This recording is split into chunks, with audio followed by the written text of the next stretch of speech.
চরৈবেতি, এর অর্থ এগিয়ে চলা, জীবনের পথে এগিয়ে চলা।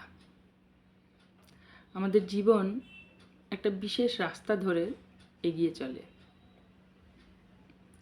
আমরা যখন রাস্তায় হাঁটি তখন হাঁটতে হাঁটতে যেমন কখনো বাড়ি, কখনো পাহাড়, কখনো গাছ, নদী, পুকুর, এসব বিভিন্ন রকম জিনিস আসতে থাকে।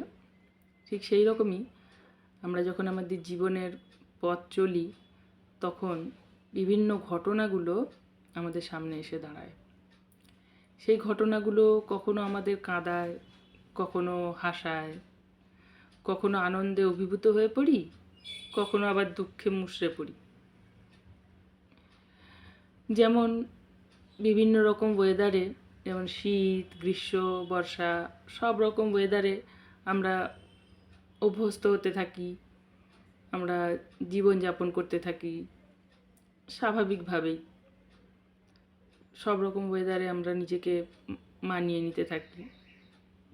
সৃষ্টিকর্তাও ঠিক সেই রকমই আমাদের সুখ, দুঃখ, আনন্দ, বেদনা, কষ্ট সব কিছুর মধ্যে দিয়ে আমরা যেন মনকে মানিয়ে নিতে পারি, অভ্যস্ত হতে থাকি, উনিও ঠিক সেই রকমই চান। আমরা যখন মনের এই অবস্থার রূপান্তরগুলোকে অবজার্ভ করতে থাকি, লক্ষ্য করতে থাকি, তখন মনের এই আন্দোলনটা, যেটা এরকম এরকম এরকম এরকম খুব খোঁচা খোঁচা খাড়া খাড়া হয়ে বিভিন্ন রকম শেড তৈরি করে, যদি সেটা আমরা লক্ষ্য করি তখন ওটা একটা মডারেট ভাব চলে আসে, মনের একটা অবশ ভাব চলে আসে। দীর্ঘদিন ধরে অভ্যেস করতে করতে তখন বাইরের এই ঘটনাগুলো মনকে খুব একটা আন্দোলিত করতে পারে না। তখন সেই একটা অবশ গা ছাড়া মনের যে ভাবটা, সেই সময় নেমে আসে আন্তরিক পিস, শান্তি, নিশ্চিন্ততা।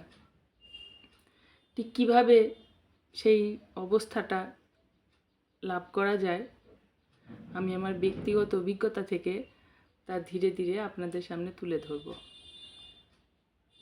তখন জীবন হয়ে উঠবে সহজ, সরল, শান্তিপূর্ণ। আপনারা যদি এই পথ চলায় আমার সঙ্গে চলতে রাজি থাকেন তাহলে চরৈবেতি চ্যানেলে আপনাদেরকে স্বাগত।